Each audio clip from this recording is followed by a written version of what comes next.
Welcome to everybody, dear students. మనం భారతదేశంలో food security అనే అంశం మీద చెప్పుకుంటున్నాం. దీనికి సంబంధించి లాస్ట్ క్లాస్లో ఫుడ్ సెక్యూరిటీ సంబంధించి ఏ రకంగా గవర్నమెంట్ ఆఫ్ ఇండియా పనిచేస్తుంది,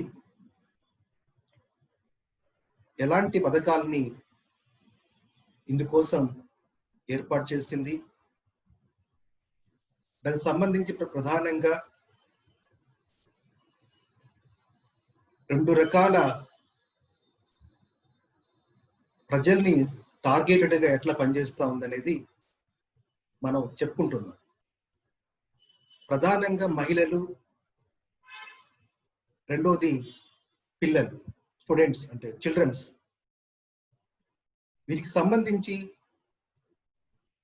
అంగన్వాడీలు ఎప్పుడు ఏర్పాటయ్యాయి, అవి ఎలా పనిచేస్తూ ఉన్నాయి, ప్రధానంగా ఎవరైతే మదర్ ప్రెగ్నెంట్ ఉమెన్ ఆమెకు సంబంధించి ఆమె ప్రెగ్నెంట్ ఉన్నంత కాలంలో, ఆఫ్టర్ ప్రెగ్నెన్సీ తర్వాత కూడా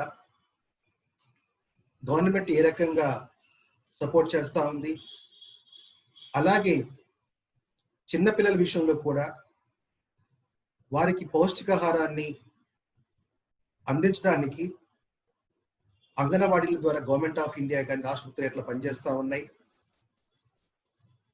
తర్వాత మిడ్ డే మీల్స్ కార్యక్రమం అనేది స్కూల్ గోయింగ్ విద్యార్థులకు ప్రైమరీ లెవెల్ నుండి 10th క్లాస్ వరకు ఎట్లా గవర్నమెంట్స్ ఈ మిడ్ డే మీల్స్ పథకాన్ని అమలు చేస్తూ ఉన్నాయి. ప్రధానంగా ఈ పథకం మొదట్లో తమిళనాడు రాష్ట్రంలో ప్రారంభమైంది. ఆ తర్వాత ఈ పథకాన్ని దేశవ్యాప్తంగా అన్ని రాష్ట్రాల్లోనూ ఈ పథకాన్ని విస్తరించడం జరిగింది. కానీ నార్త్ ఇండియన్ స్టేట్స్ కంటే కూడా సౌత్ ఇండియన్ స్టేట్లోనే ఈ పథకం చాలా ఎఫెక్టివ్గా జరుగుతూ ఉందని నేను మన క్లాస్లో చెప్పుకున్నాను. సో తర్వాత పీడిఎస్ సిస్టమ్ అంటే పబ్లిక్ డిస్ట్రిబ్యూషన్ సిస్టమ్ ద్వారా దేశంలో ఎవరైతే బిలో పావర్టీ లైన్ కింద ప్రజలు ఉన్నారో వారి యొక్క ఆహార అవసరాలని తీర్చడం కోసం ప్రభుత్వంలో, రాష్ట్ర ప్రభుత్వాలు, కేంద్ర ప్రభుత్వాలు ఎలాంటి చర్యల్ని చేపడుతున్నాయి అనేది మొత్తం కూడా న్యూట్రిషన్ ఫుడ్లో భాగంగా ఏ రకమైనటువంటి దేశవ్యాప్తంగా ప్రయత్నాలు రాష్ట్ర ప్రభుత్వాలు చేస్తున్నాయి, ఎలాంటి పథకాలు అమల్లో ఉన్నాయి అనే విషయాలు మొత్తం కూడా గత క్లాసులో మనము చెప్పుకున్నాం. ఈరోజు క్లాస్ సంబంధించి న్యూట్రిషన్ పాలసీ సంబంధించిన దాంట్లో ఎలాంటి లక్ష్యాలను నిర్దేశించుకోవడం జరిగింది, goal setting in nutrition policy, పౌష్టికాహారానికి సంబంధించి ఎలాంటి లక్ష్యాలని మన గవర్నమెంట్ ఆఫ్ ఇండియా పెట్టుకున్నది అనేది ఇవాళ క్లాసులో మనం దాన్ని చెప్పుకోబోతున్నాం. దీనికి సంబంధించి మనం చూసేటప్పుడు ప్రధానంగా ఈ న్యూట్రిషన్ పాలసీ సంబంధించి 9th ప్లాన్ ప్రధానంగా దీనికి కావాల్సిన గైడ్లైన్స్ మొత్తం కూడా రూపొందించింది. అందుకని ముందుగా 9th ప్లాను ఈ న్యూట్రిషన్ సంబంధించి అది చేసినటువంటి స్టడీ ఏంటి, ఫైండింగ్స్ ఏంటి, ఎలాంటి రివ్యూని 9th ప్లాన్ జరిపింది అనేది ముందుగా మనం చూద్దాం. అయితే 9th ప్లాను కాలంలో మనకు 1997 నుండి 2002 వరకు 2002 వరకు మన దేశంలో 9th ప్లాన్ అనేది అమలు జరిగింది. ఈ కాలంలో ప్రధానంగా కేంద్ర ప్రభుత్వం, కేంద్రంలో యూపీఏ ఒక కూటమిగా కేంద్ర ప్రభుత్వం ఒకటి ఆ టైంలో రోల్ అనేది రాజకీయంగా పరిపాలన ఉన్నది. ఆ ప్రభుత్వం ప్రధానంగా ఫుడ్ సెక్యూరిటీ విషయంలో ఎలాంటి మార్పులు తీసుకురావాలి మన దేశంలో అనే విషయం మీద వాళ్ళు ప్రయత్నం చేశారు. దానికి సంబంధించి 9th ప్లాన్, దానికి కావాల్సినటువంటి ఇన్పుట్స్ మొత్తం కూడా 9th ప్లాన్ డాక్యుమెంట్ అనేది ప్రధానంగా ఇచ్చింది. ఫుడ్ పాలసీకి వెళ్ళే ముందు అసలు ఫుడ్ యొక్క కన్జంప్షన్ లో ఏ రకమైన మార్పులు ఉన్నాయి తర్వాత అనేది ఈ 9th ప్లాన్ ఒక అబ్జర్వేషన్ చేసింది. ముందుగా ఆ అబ్జర్వేషన్ చూసిన తర్వాత మనము ఫుడ్ పాలసీకి ఆ గోల్స్ ఉన్న విషయాన్ని మనం పరిశీలన చేద్దాం. సారీ, 10th ప్లాన్ సంబంధించి, 9th ప్లాన్ 10th ప్లాన్ సంబంధించి 10th plan has drawn attention to the changes in the consumption pattern that have taken place in the fast green revolution period. అంటే మనకు 1969లో గ్రీన్ రెవల్యూషన్ అనేది అమలైంది. అమలైన తర్వాత 1976లో మనము ఆహార ధాన్యాల ఉత్పత్తిలో స్వయం సమృద్ధిని సాధించాం. అంతవరకు ఆహార ధాన్యాల కోసం విదేశాల మీద ఆధారపడుతున్నటువంటి స్థాయి నుండి 96 తర్వాత విదేశాల నుండి ఆహార ధాన్యాలను దిగుమతి చేసుకునే ప్రక్రియ ఆగిపోయింది. గ్రాడ్యువల్గా మనం ఆహార రంగంలో మిగులు సాధించి మనమే విదేశాలకు ఆహార ధాన్యాలు ఎక్స్పోర్ట్ చేసేటువంటి స్థాయికి మన దేశం అనేది ఎమర్జ్ అయింది. ఇది ఒకటి. తర్వాత మనకు తలసరి ఆహార ధాన్యాల వినియోగం సంబంధించి ఎట్లా ఉంది, ఏ రకంగా మారుతూ ఉంది, ప్రధానంగా సీరియల్స్ ఎట్లా కన్జంప్షన్ ఉంది, పల్సెస్ ఎట్లా కన్జంప్షన్ ఉంది అనేది మనం గత క్లాస్లో చెప్పుకున్నాం. ఆఫ్టర్ గ్రీన్ రివల్యూషన్ తర్వాత మన ఈ కన్జంప్షన్లలో ఎలాంటి మార్పులు జరిగాయి అనే దాని మీద 10th ప్లాన్ తన ఒక రివ్యూని జరిపింది. ఆ రివ్యూలో ఇలా రాసుకొని ఉంది. It states between in 1972-73 and 93 and 94 nearly అంటే 20 years కాలంలో 73 నుండి 94 వరకు ఆ మధ్య కాలాన్ని ఇక్కడ పరిశీలనగా 10th ప్లాన్ రివ్యూ చేసింది. చేసినప్పుడు the food basket has become much more diversified with the share of cereals seeing automatic decline of 10 percentage points in most regions. అంటే ఈ 73, 72, 73 కాలం నుండి 93, 94 కాలం ఆ 20 years స్పాన్ టైంలో ఆహార ధాన్యాల కన్జంప్షన్ లో తర్వాత మార్పు అనేది జరిగింది. ఇక్కడ ఈ 10th ప్లాన్ అబ్జర్వేషన్ చేసినటువంటి ఆ మార్పు ఏంటంటే, ఏదైతే మనకు వీట్ కానీ, రైస్ కానీ, ఇతర జావర్, రాగి, ఇతర ఏవైతే మనకు ఫుడ్ గ్రెయిన్స్ ఉన్నాయో ఆ ఫుడ్ గ్రెయిన్స్ యొక్క కన్జంప్షన్ అనేది మనకు 10 points తగ్గింది.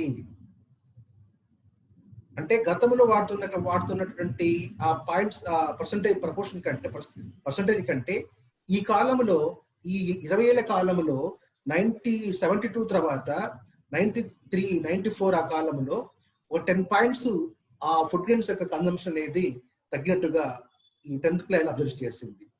At the same time,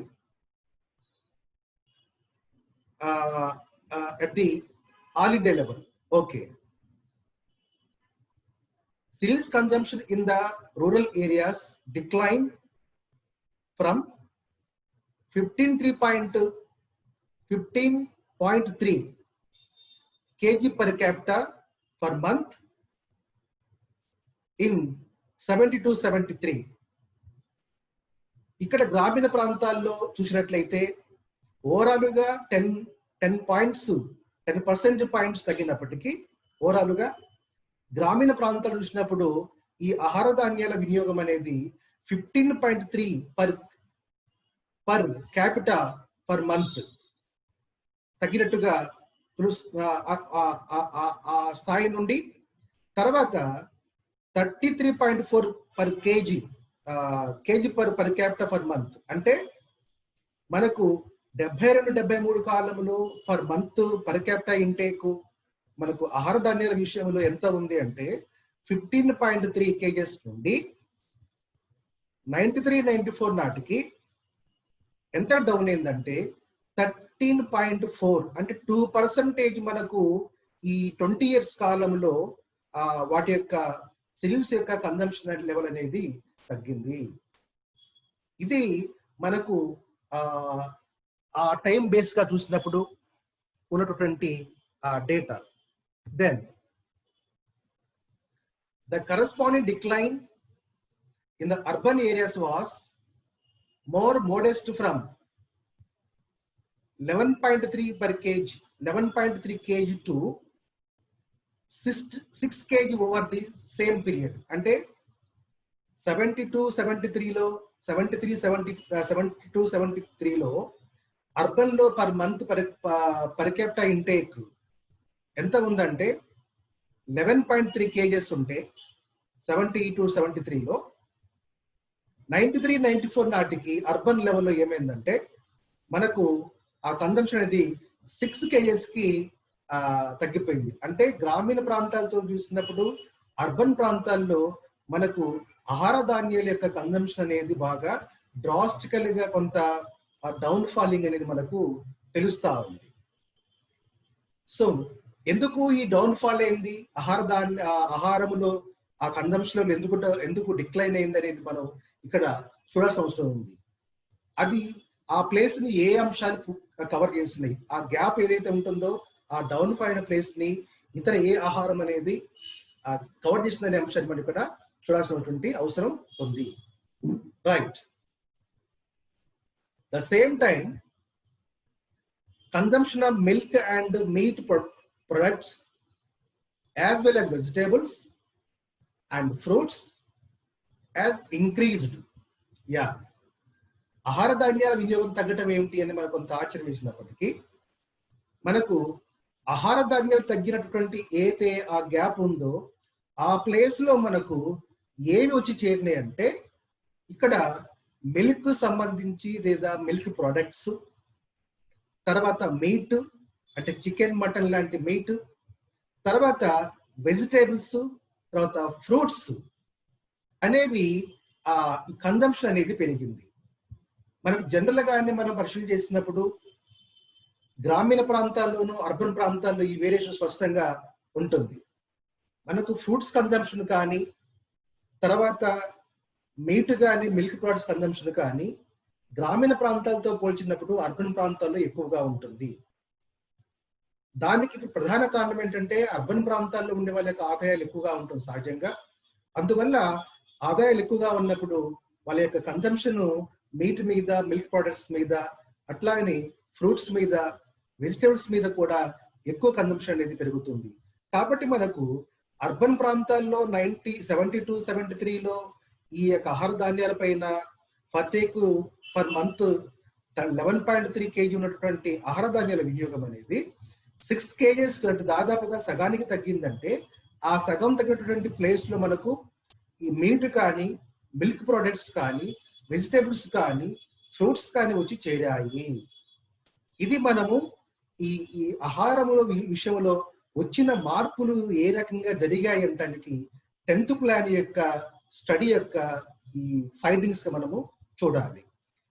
ఇదే రకమైన చేంజెస్ మనకు గ్రామీణ ప్రాంతాల్లో చూస్తే తక్కువగా ఉంది. గ్రామీణ ప్రాంతాల్లో పరిస్థితి ఏంటి? ఒక 2% అరౌండ్ 2% మాత్రమే ఈ ఆహార ధాన్యాల వినియోగం అనేది తక్కువగా ఉంది. కానీ పట్టణ ప్రాంతాల్లో మాత్రం చాలా గుణాత్మకమైనటువంటి తేడా ఉంది. వై? రీజన్ ఏమిటి అనేది చూసినట్లయితే, such changes are a natural outcome of economic development. So urbanization, it is indicated that it is a economic development.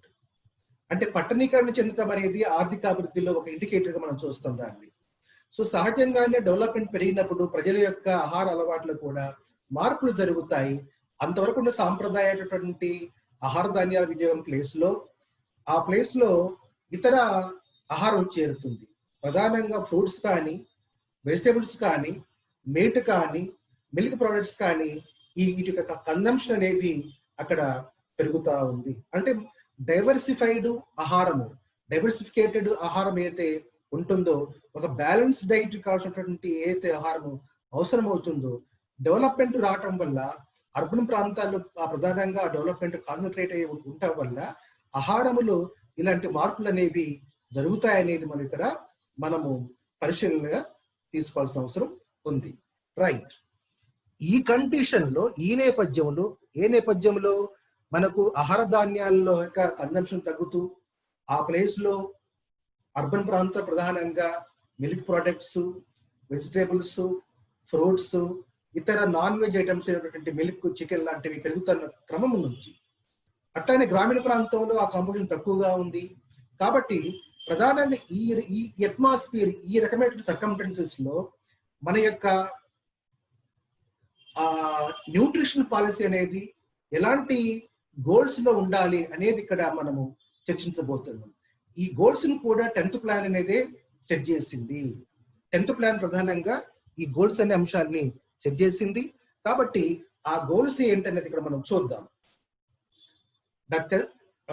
The 10th plan lays down specific nutrition goals to be achieved by 2007. మనకు 2002 వరకు 9th plan, 2002 నుంచి 7 వరకు 10th plan time. కాబట్టి ఈ 10th plan యొక్క ఏవైతే goals set చేసిందో, కాబట్టి ఆ గోల్స్ సంబంధించిన మొత్తం కూడా 2007 నాటికి ఆ గోల్స్ రీచ్ కావాలన్నటువంటి ఒక లక్ష్యాన్ని పెట్టుకొని ఆ 10th ప్లాన్స్ గోల్స్ అనేవి, న్యూట్రిషన్ పాలసీ అనేది ఫిక్స్ అయ్యింది. దాంట్లో ఏ అంశాలు ఉన్నాయి అనేది చూద్దాం మనం. ద మేజర్ గోల్స్ ఆర్, అందులో point A, intensify nutrition and health education to reduce infant mortality and child feeding and caring practices so as to. అంటే ఇందులో 2 అంశాల తర్వాత 1-2 పాయింట్స్ దాంట్లో మనం చూస్తాం. ఈ ఏ సంబంధించిన అంశాలు ఏంటంటే, న్యూట్రిషన్ అనేటటువంటి ఆ ఆహారం యొక్క అందుబాటు అనేటటువంటి అవకాశాన్ని పెంచటము, తర్వాత హెల్త్ ఎడ్యుకేషన్ అంటే ఆరోగ్య సంబంధించినటువంటి ఎలాంటి మనము జాగ్రత్తలు చేపట్టాలి, ఎలాంటి ఆహారం తీసుకోవాలి, మన హైజీన్ కండిషన్స్ ని ఎట్లా ఇంప్రూవ్ చేసుకోవాలి, ఇలాంటి విషయాలకు సంబంధించినటువంటి హెల్త్ ఎడ్యుకేషన్ కూడా ఇంప్రూవ్ చేయాలి. సో కాబట్టి ఒకటి పౌష్టికాహారాన్ని పెంచటము, రెండోది హెల్త్ ఎడ్యుకేషన్ ని కూడా ఇంప్రూవ్, శిశు మరణాల యొక్క సంఖ్యని తగ్గించడం అనేది ఇక్కడ అంశంగా ఉంది ఒకటి. తర్వాత ఇంకోటి ఏంటి, చైల్డ్ ఫీడింగ్ అంటే చిన్నపిల్లలకు అందాల్సినటువంటి పౌష్టికాహారాన్ని అందించటము, తర్వాత కేర్ ప్రాక్టీసెస్ అంటే ఎలాంటి చర్యలు తీసుకోవాలి రక్షణకు అనే అంశాలు మొత్తం కూడా ఈ మనకు ఏ అనే అంశంలో భాగంగా ఉన్నాయి. దీనికి సంబంధించి దీంట్లో 1-2 పాయింట్స్ ఉన్నాయి. ఆ పాయింట్స్ ఇప్పుడు చూద్దాం మనం. ఒకటి, bring down the prevalence of underweight children under 3 years from the current level of 47 to 40%. అంటే ఈ ఏ పిల్లలైతే మనకు 3 years లోపు ఉన్నటువంటి పిల్లలు ఎవరైతే ఉన్నారో వారి వయసు తగ్గటువంటి బరువు లేనటువంటి పిల్లల్ని ఆ నంబర్ మనం తగ్గించాలి అనేటువంటిది ఉంది.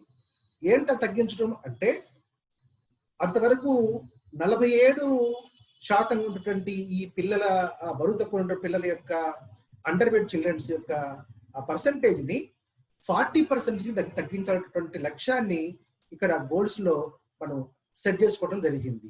ఇది the first point. Second point సంబంధించి reduce prevalence of severe under nutrition in children the age 0 to 6 year age group by 50%. అంటే ఈ మనకు 0 to 6 year పిల్లలు అంటే 6 సంవత్సరాల పిల్లలు లోపు ఉన్నటువంటి పిల్లలు ఎవరైతే ఉన్నారో ఆ వయసు పిల్లలు మన దేశంలో మాల్ న్యూట్రిషన్ ప్రాబ్లంతో బాధపడుతున్నారు. కాబట్టి అలా బాధపడుతున్నటువంటి పిల్లలు ఎవరైతే ఆ పర్సంటేజ్ ఉందో, సో ఆ ఏజ్ గ్రూప్ పిల్లల యొక్క పర్సంటేజ్ ని ఇక్కడ 50% తగ్గించాలి, సగానికి తగ్గించాలన్నటువంటి మాట ఈ మన 10th ప్లాన్ యొక్క గోల్ సెట్టింగ్ లో ఉంది, న్యూట్రిషన్ పాలసీ సెట్టింగ్ లో ఉంది. సో కాబట్టి ప్రధానంగా ఇక్కడ 2 అంశాలు కూడా, అండర్ వెయిట్ అండ్ తర్వాత మాల్ న్యూట్రిషన్ ప్రాబ్లం, ఈ 2 కూడా కాయిన్ కు హెడ్ అండ్ టైల్ లాగా ఉన్నటువంటి సమస్య 2 కూడా.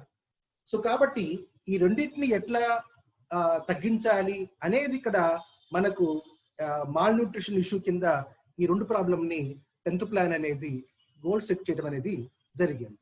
దెన్ పాయింట్ బి సంబంధించి reduce prevalence of anaemia by 25% and that of moderate severe anemia by 50%. అంటే ఇప్పుడు ఎనిమియా సమస్య అనేది ప్రధానంగా మనకు మహిళల్లోనూ పిల్లల్లోనూ ఈ ప్రాబ్లం అనేది మన దేశంలో ఎక్కువగా ఉంది. రక్త సమస్య అనేది దీని ప్రధాన కారణం ఏంటంటే పౌష్టికాహారం అందకపోవటమే సమస్య. కాబట్టి ఈ ఎనిమియాతో ఎవరైతే మన సమాజంలో మహిళలు పిల్లలు ఆ సమస్యతో ఎవరైతే ఆ ప్రాబ్లం ఫేస్ చేస్తున్నారో, సో కాబట్టి ఆ సమస్య ఫేస్ చేస్తున్న వాళ్ళ యొక్క నంబర్ అనేది తగ్గించాలి అనేది ఇక్కడ మనము ఈ బి అనేటువంటి పాయింట్ కింద ఈ అంశాలని చూస్తున్నాం.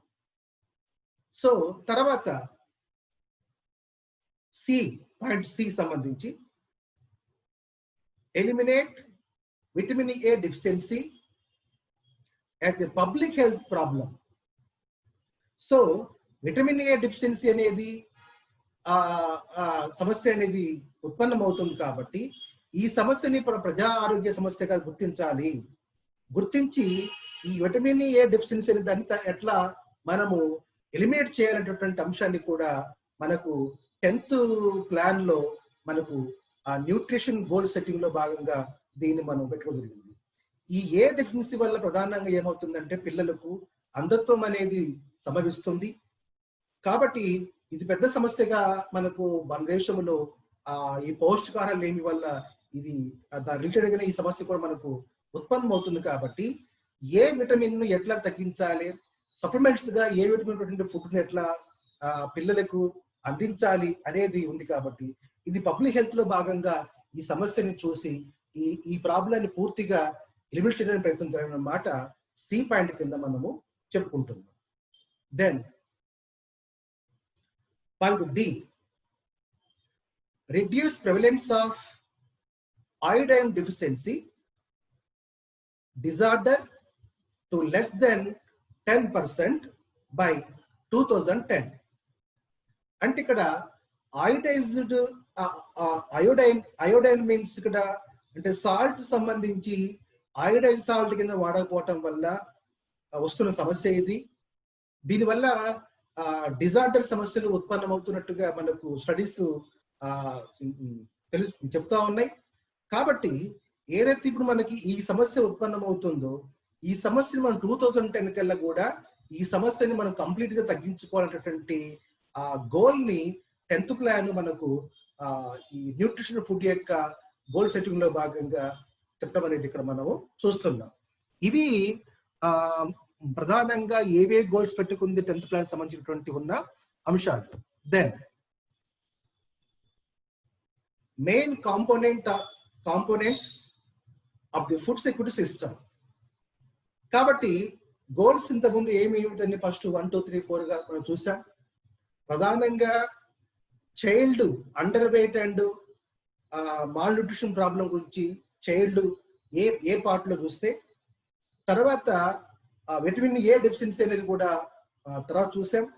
తర్వాత ఆయిడైల్ సాల్ట్ యొక్క ల్యాక్ ఆఫ్ వల్ల ఎట్లా మనకు డిజార్డర్ సమస్యలు ఏర్పడుతున్నాయి అనేది కూడా చూసాం. ప్రధానంగా ఇందులో ముఖ్యంగా చైల్డ్ సంబంధించినటువంటి ప్రధానంగా ఫోకసింగ్ ఎక్కువగా మనకు ఈ న్యూట్రిషన్ పాలసీ ప్రధానంగా కనబడుతూ ఉంది. రైట్. అయితే దీనికి సంబంధించి మనము ఈ ఎట్లా ఈ ఫుడ్ సెక్యూరిటీ సిస్టమ్ లో ఎలాంటి కాంపోనెంట్స్ అనేవి మనం పెట్టుకున్నాం అనేది ఇప్పుడు వాటిని పరిశీలించేద్దాం. The main components of the food security system are the following. అందులో ముఖ్యాంశాలు ఏంటంటే, number 1, promoting domestic production to meet the demands of the growing population, as also to reduce undernutrition among quite a large section of the population. అంటే మన దేశంలో జనాభా అనేది క్రమక్రమంగా పెరుగుతూ ఉంది, పాపులేషన్ గ్రోయింగ్ అవుతా ఉంది. అయితే ఎవరైతే మన జనాభాలో మన ఈ మాల్ న్యూట్రిషన్ ప్రాబ్లంతో, అండర్ న్యూట్రిషన్ సమస్యతో ఎవరైతే సఫర్ అవుతున్నారో ఆ సెక్షన్ లార్జ్ స్థాయిలో ఉంది. కాబట్టి ఆ సెక్షన్ ని టార్గెటెడ్గా, ఆ తరగతిని మనము టార్గెటెడ్గా మనము ఈ విషయాన్ని మనము ఆ డిమాండ్స్, ఆ టార్గెట్స్ ఫుల్ఫిల్ అయ్యే విధంగా మనము మన ఉత్పత్తిని ఆ రకంగా పెంచుకోవాలి, ఆ రకంగా కన్జంప్షన్ చేసుకోవాలన్నమాట ఇందులో మనం ఒక లక్ష్యంగా చూస్తా ఉన్నాం. లార్జ్ సెక్షన్ అంటే ప్రధానంగా మహిళలు, తర్వాత పిల్లలు, తర్వాత ఇతర పూర్ సెక్షన్ వాళ్ళందరూ కూడా దీని కిందకి వస్తారు. ఇది ఫస్ట్ పాయింట్ లో బాగా చూస్తున్నాం. ప్రమోటింగ్ డొమెస్టిక్ ప్రొడక్షన్ అంటే దేశీయపరమైనటువంటి ఉత్పత్తిని to meet the demands of the growing population, as also to reduce under nutrition among quite a large section of the population. Right. Then second, providing minimum support price for the procurement and storage food items. అంటే ఇప్పుడు మనం ఉత్పత్తిని మనము జనాభా అవసరాల అనుగుణంగా పెంచాలి అనేది మనం ఎప్పుడైతే మనం ఆబ్జెక్టివ్ గా మనం ఆ కాంపోనెంట్ చూస్తా ఉన్నామో, ఆ రకంగా పెంచాలంటే దానికి కావాల్సిన సపోర్టింగ్ ప్రైస్ కూడా ఇంపార్టెంట్. అంటే మార్కెట్ లో ఆహార ధాన్యాలకు సపోర్టింగ్ ప్రైస్ మంచిగా ఉంటే అప్పుడు రైతులు కూడా ఆ పంటలు పండించడానికి ఎక్కువగా వాళ్ళు ఇంట్రెస్ట్ చూపిస్తారు. కాబట్టి ఇక్కడ సెకండ్ పాయింట్ లో మనం ఏమనుకుంటున్నామంటే, providing minimum support price for procurement and storage food items. So ఆహార ధాన్యాలని నిల్వ చేయడానికి, తర్వాత వాటిని సేకరించడానికి కూడా ఈ మినిమం సపోర్ట్ ప్రైస్ అనేది మనము రైతాంగానికి కల్పించాలనే ఒక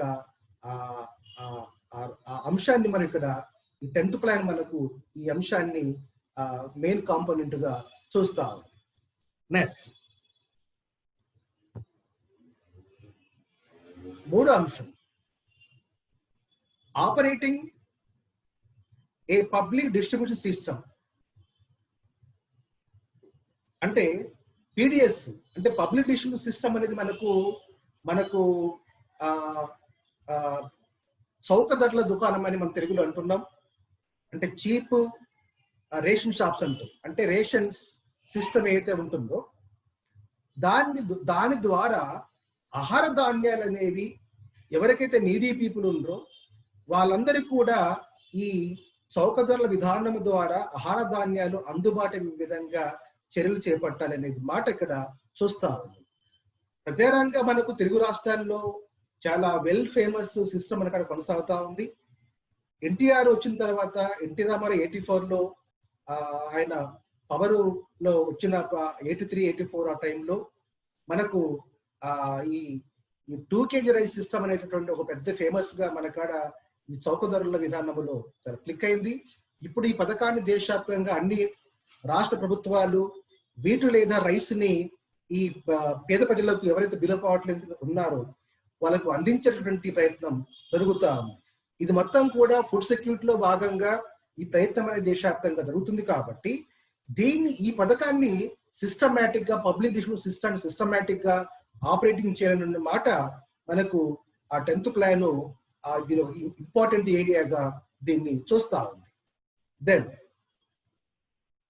4th అంశం, maintaining buffer stocks so as to take care of natural calamities resulting in temporary shortages of food and to act every countervailing mechanism against traders and businessmen who try to push up prices, especially during period of shortage of food.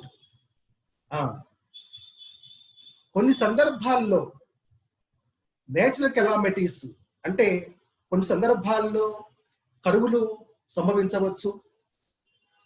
వర్షం సరిగా లేక పంటలు పండక కరువులు వచ్చే పరిస్థితి కొన్ని సందర్భాల్లో ఉంటుంది. కొన్ని సందర్భాల్లో బాగా వర్షాలు ఎక్కువైపోయి వరదలు బాగా పొంగి పొర్లి పంటలు మొత్తం కూడా నాశనం అయిపోయేటువంటి టైం కూడా కొన్ని సందర్భాలు జరుగుతాయి. ఇలాంటప్పుడు ఏమవుతుందంటే ఆహార కొరత అనేది సహజంగానే ఉత్పన్నమవుతుంది. పంటలు దెబ్బతిన్నప్పుడు పంటలు నాశనం అయినప్పుడు సహజంగానే మనకు ఆహార కొరత అనేది సంభవిస్తుంది. కాబట్టి ఇలాంటి సమస్యల్ని మనం ఎదుర్కోవటానికి కాను ఏం చేయాలంటే గవర్నమెంట్ కొంత ఆహార ధాన్యాల్ని మనకు ఏవైతే ప్రత్యేక సందర్భాల్లో సమస్యలు ఉత్పన్నమవుతాయో ఆ సందర్భాల్లో మనము ఈ సమస్యలు ఓవర్కమ్ కావడానికి తప్పనిసరిగా ప్రభుత్వము నిల్వ ఉంచుకోవాల్సిన ఆహార ధాన్యాన్ని నిల్వ చేయాల్సిన అవసరం అనేది ఉంటుంది. ఎందుకు నిల్వ చేయాలి అంటే ఈ ఆహార కొరత ఉన్నప్పుడు ఎవరైతే ట్రేడర్స్ ఉంటారో అంటే వ్యాపారస్తులు కానీ ఎవరైతే మనకు ఈ అమ్మకందారులు ఎవరైతే ఉంటారో వారు ఏం చేస్తారంటే ఒకవైపు ఆహార ధాన్యాల కొరత ఉంటుంది, రెండో వైపున వీళ్ళు బ్లాక్ మార్కెటింగ్ క్రియేట్ చేసి ఆహార ధాన్యాల కొరత సృష్టించేసి వాటికి ప్రైస్ ని పెంచి ఆ రకంగా ఎక్కువ ధరలకు ఆహార ధాన్యాలు అమ్ముకునే ప్రయత్నం చేస్తుంటారు. కాబట్టి ఇలాంటి వాళ్ళ ఈ కండిషన్ వల్ల ఏమవుతుందంటే ప్రజలు ఒకవైపున డ్రాట్ కండిషన్స్ ఈ నేచురల్ కెలామిటీస్ కండిషన్స్ లో భాగంగా ఆహార కొరతున్న టైంలో వ్యాపారస్తులు ఈ రకమైన చర్యలు చేపట్టడం ద్వారా ఏమవుతుందంటే మరింత ఆహార సంక్షోభానికి దారితీస్తుంది. దానివల్ల సమాజంలో అన్సర్టైనిటీ తర్వాత టెన్షన్స్ పెరిగేటటువంటి వాతావరణం వచ్చే అవకాశాలు ఉంటాయి. కాబట్టి ఈ ప్రాబ్లమ్స్ ను ఓవర్కమ్ కావడానికి గవర్నమెంట్ ఏం చేయాలంటే ఆహార ధాన్యాలని కొంత భాగం ఆహార ధాన్యాలు తప్పనిసరిగా బఫర్ స్టాక్స్ గా నిల్వ చేయాల్సిన అవసరం అనేది ఉంటుంది. అలా నిల్వ చేసుకోవటం వల్ల ఏమవుతుందంటే ఈ నేచురల్ కెలామిటీస్ ఎప్పుడైతే సంభవిస్తాయో ఆ టైంలో ఈ స్టాక్స్ ని ప్రజలకు పీడిఎస్ ద్వారా డిస్ట్రిబ్యూట్ చేసేటటువంటి అవకాశం వస్తుంది. కాబట్టి అలా చేయటం ద్వారా ఏమవుతుందంటే ఈ వ్యాపార వర్గం ఎవరైతే ధరలు పెంచేటటువంటి వర్గం ఉంటుందో వాళ్ళని కంట్రోల్ చేయడానికి గవర్నమెంట్ కి అవకాశం అనేది కలుగుతుంది. కాబట్టి ఈ బఫర్ స్టాక్ మెయింటెనెన్స్ అనేది కూడా మోస్ట్ ఇంపార్టెంట్ అంశంగా మనం చూస్తున్నాం. మొత్తము ఇప్పుడు 4 అంశాలు చెప్పుకున్నాం. ఒకటి, దేశ జనాభా పెరుగుతున్న జనాభా అవసరాలకు అనుగుణంగా మన దేశంలో ఆహార ధాన్యాల ఉత్పత్తి అనేది పెంచుకోవాలి.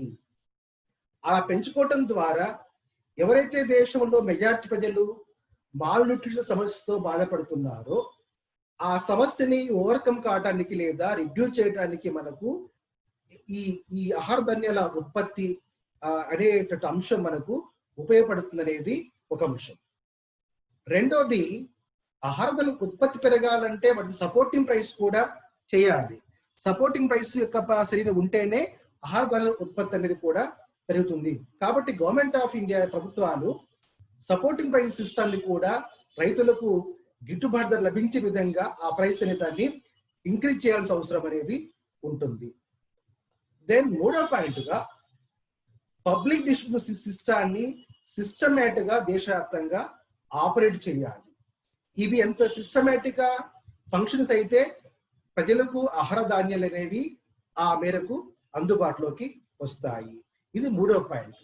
నాలుగో పాయింట్ సంబంధించి ఏం చెప్పుకున్నాం మనం అంటే, సహజంగా కొన్ని సందర్భాల్లో నేచురల్ కెలామిటీస్ ఏర్పడినప్పుడు ఆహార ధాన్యాల కొరత అనేది ఏర్పడతా ఉంది. ఈ కొరతని ఆధారం చేసుకొని వ్యాపారస్తులు ధరలు పెంచేటువంటి ప్రయత్నం చేస్తారు, లేదా బ్లాక్ మార్కెటింగ్ చేసే ప్రయత్నం చేస్తారు. కాబట్టి వాళ్ళ యొక్క ఆ కండిషన్స్ నుంచి బయటపడటానికి తప్పనిసరిగా ప్రభుత్వం అనేది బఫర్ స్టాక్స్ అనే దాన్ని మెయింటైన్ చేయడం ద్వారా ఆ ప్రత్యేక సందర్భాల్లో ఆ సమస్యను ఓవర్కమ్ కావడానికి ఉపయోగపడుతుందనే మాట ఇక్కడ మనము దీన్ని చెప్పుకుంటున్నాం. కాబట్టి ఈ మేజర్ ఈ 4 కాంపోనెంట్స్ ఇలా చర్యలు తీసుకోవాలనే మాట 10th ప్లాన్ మనకు దీన్ని గవర్నమెంట్ ఆఫ్ ఇండియాకు ఇచ్చిన రికమెండేషన్స్. ఈ మొత్తం కూడా మనకు న్యూట్రిషన్ పాలసీ